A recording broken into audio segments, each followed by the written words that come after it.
When it comes to using content to market your business, there are 5 things that you really need to start doing. Number 1 is to commit. While this seems really basic, I see lack of commitment everywhere. Whether I'm talking to clients, or I'm on TikTok, or I'm on Instagram, or even on YouTube reading comments. There are so many people that say they want to do something, but they're not committed to it. It's time to really commit. Just decide that you're going to do the dang thing. Whether it's starting a YouTube channel, or a podcast, or a TikTok account, just decide that you're going to do the dang thing and then do the dang thing. And the second thing you desperately need to start doing, actually create the content. You don't need to wait for the perfect moment. You don't need to wait till you have the perfect phone, or the perfect lighting, or the perfect camera, or the perfect silence in the house. Perfect will never come. Waiting for perfect is an excuse to not move forward. Because it's like, you know what? The sun's already gotten down. I don't have any decent lights.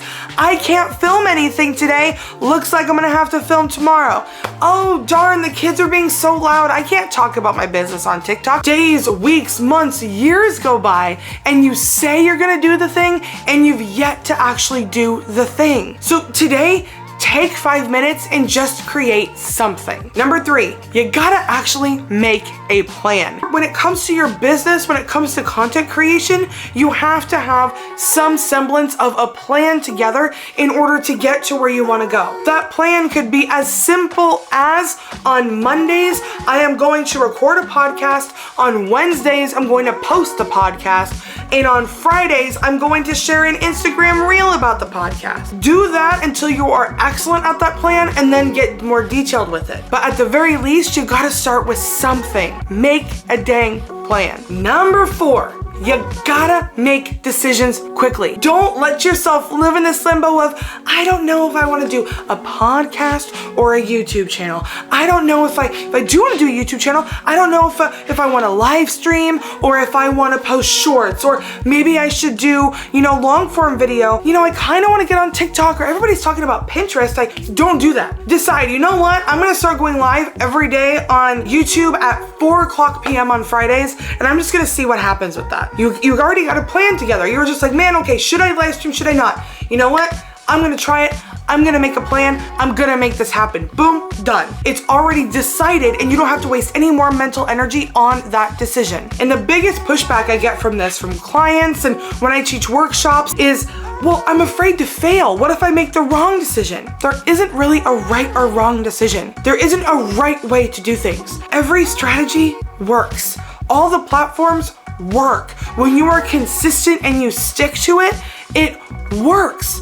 But it will never work until you just start.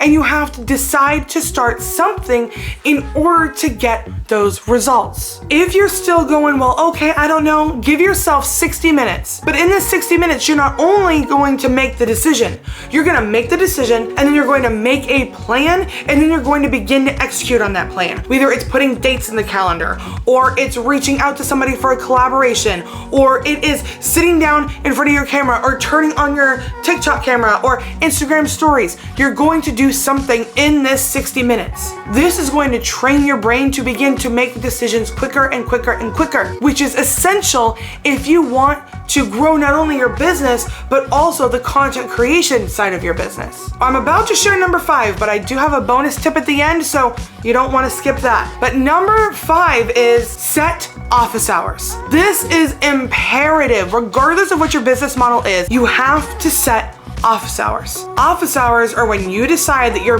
butt is in your chair and you are working on your business. But not only are you going to be specific about setting office hours for your business, you're also going to set specific office hours for the content creation side of your business.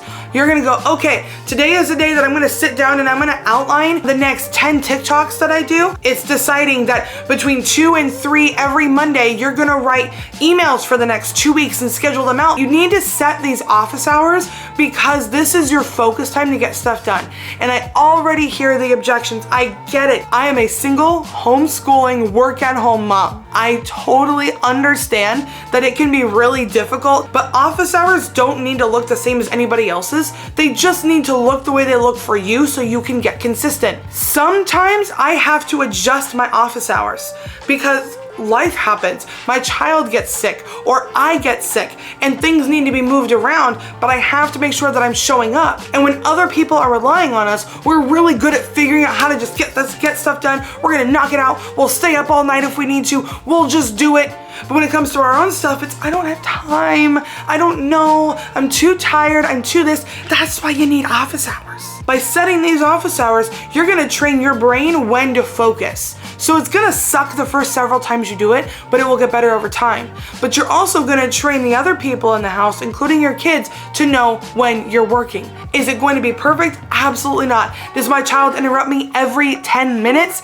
Yes, he loves all of the hugs and wants me to see all of the cool things from the latest video game. You can set these hours to be consistent, and these are just gonna be your hours for the next quarter.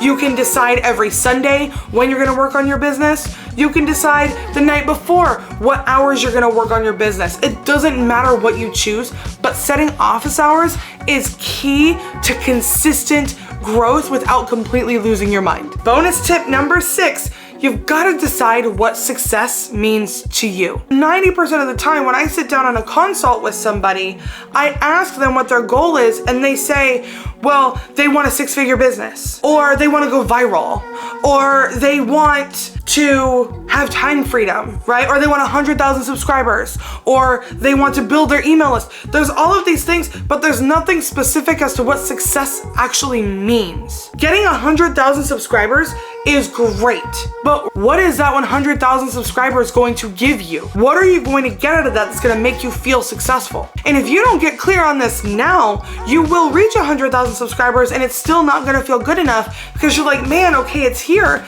I'm successful, but it don't feel like I'm successful. Is it creating a full-time income by having a digital product business and creating content on YouTube? Is it retiring your partner from their job so you guys can be home with the kids together? Is it replacing your salary so you can travel full-time? Is it to get your message out into the world and you want to speak on stage? And success can be at whatever point, right? Like, I have a big vision for my success, but success in the really big vision is not what I focus on. I focus on what success means to me by the end of this year. That gives me a sense of, okay, what I'm working towards, and then I can work backwards in order to make that happen. But if I'm like, man, I want a 6-figure business, it's gonna be so great, I'm gonna blow up, I'm gonna be famous, it's gonna be awesome, but I have no idea how I'm gonna do that because I don't really even know what that means. I haven't even looked into it. Take some time today to get very clear on what success means to you.